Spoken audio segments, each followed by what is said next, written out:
Fox News alert, we're at war.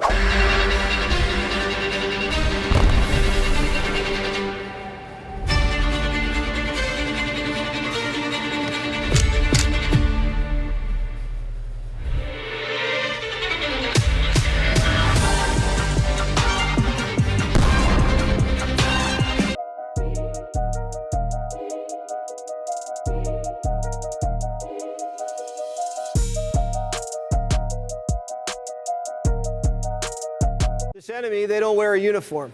They're moving fentanyl by the truckload. I want you to look at the contraband that's in front of me. We have 20 kilograms of fentanyl that's in front of me on this table. That's enough to kill 10 million people. The work that we do is to protect people and make sure that we remove these weapons and drugs off of our streets and hold those criminals accountable who would go forward and continue to use that to harm individuals. Cartels are now officially in the Pentagon's crosshairs. And it's not just the wall anymore. Trump ordered the kill shot.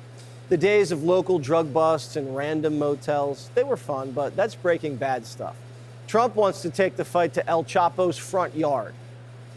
We're talking about sending military forces to fight against the drug cartels in Latin America. Do you think it's worth sending our forces, our U.S. forces there to take this on? Cartels where?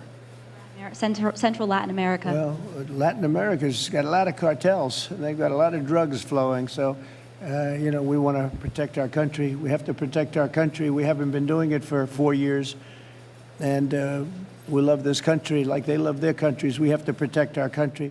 All you leftists out there, what did Trump just say? Did he say he wants to kill everybody, innocent people? He just wants to threaten anybody? He wants to be the king of the world? He wants to be Hitler? Is he showing these signs by saying what he just said? Pay attention to what he's saying. He cares about the American people. He cares about this country, the United States, the place where you're living in. So don't be giving him crap because he's trying to look out for the American people.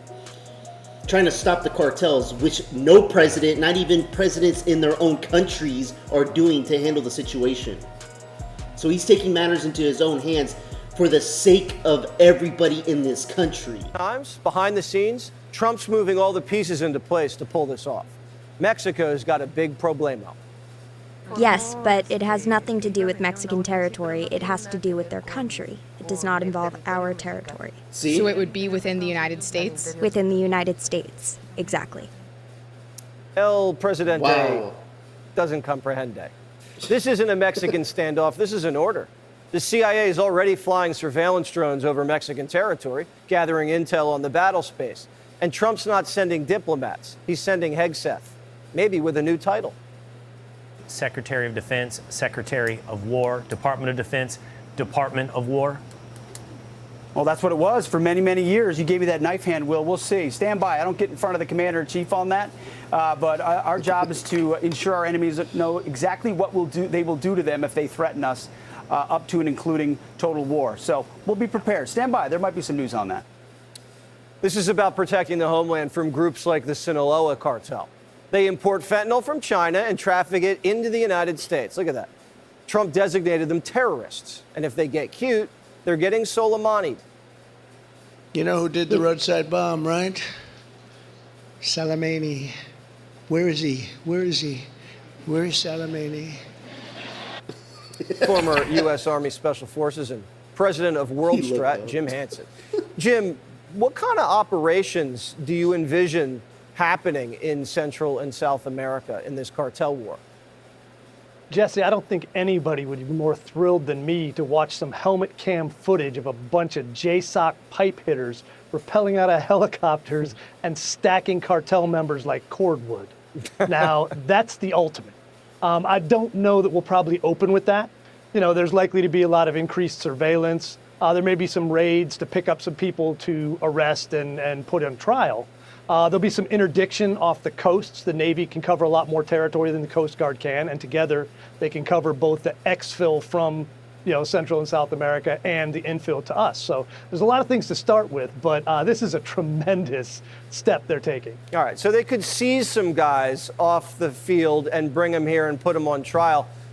Could they also just drone strike these cartel bad guys right in their backyard?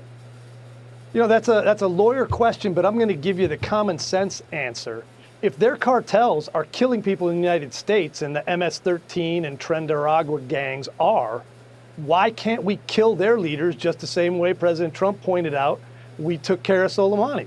That would be an imminent threat, right? I mean, if these guys are cooking up all this fentanyl and sending it into the cities and people are acting like zombies and keeling over, that's an imminent threat to the life and well-being of the American citizenry.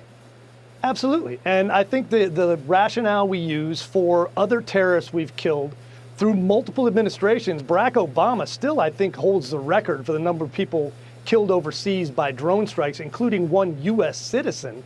So I think President Trump deciding that these guys who are definitely killing Americans with drugs, torturing and running people with human trafficking and child trafficking, those are things that I think all of America can look at and say, we don't need to allow that. And anything we do to them is probably justified at this point. Now, the Mexican president, she's played nice so far on trade, but it's a big no bueno, she says, if we start launching direct action into her territory. It's not even really her territory. I guess technically it is, but the cartels control almost that entire country. What does that do to Mexico? Yeah, I mean, that is not her decision. You know, she's the one who runs a country that allows that to happen. So if she wants to go ahead and try and tell President Trump, we can't do that, we're going to do what we need to, and she's going to go ahead and face the consequences. That's something they've allowed for far too long. And you know what? Who's to say that the Mexican president is held hostage? They're compromised. The cartels have already came to President Sheinbaum of Mexico and said, hey, listen, you're not running this country. Yeah, the people chose you or whatever, but we're the cartels. We own you. So you do whatever we tell you to do. Whatever we want you to say to the world, we tell you what to say. Who's to say that's happening? That's how bad and how rogue the cartels are and how much power they can have. If they're able, if they've been doing this for many, many years, I mean, they've created an empire of criminal activity that has gone beyond of just a simple bust. A simple, oh, there's the leader, let's take him out. There's probably many leaders in the cartels at this point. And how are we going to tackle this?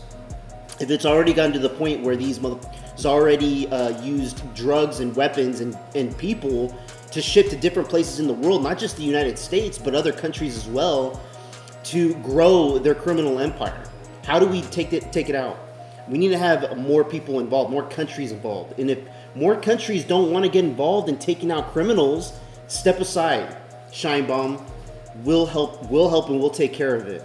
Because we're willing to. We're willing to risk and sacrifice. And that's the type of the America that we want and need. That's what, when Trump says, make America great again, that's the greatness of America, bouncing back, coming back strong. And a lot of people don't see that because a lot of people have been groomed through social media apps and hearing what the hottest things are out there. They're forgetting what it's like to be an American, to be strong, to put your foot down and say, no, we're not going to allow these drugs into our country. We're not going to allow criminals to come into our country. Instead, we somehow have created people here in this country that are wanting illegal immigrants and people that have committed crimes and murder to stay here and give them free food, free money, when there's actually hardworking people that somehow ended up in the streets. Veterans ended up in the streets, and we're not even taking care of them. I mean, there's just so much.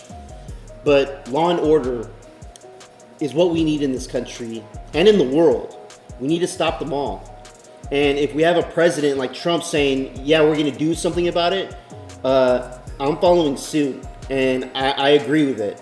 And I hope that a lot of Americans do too. Let me know what you guys think about that in the comments below. Like and subscribe, I would appreciate it. Till next time, peace out, everybody.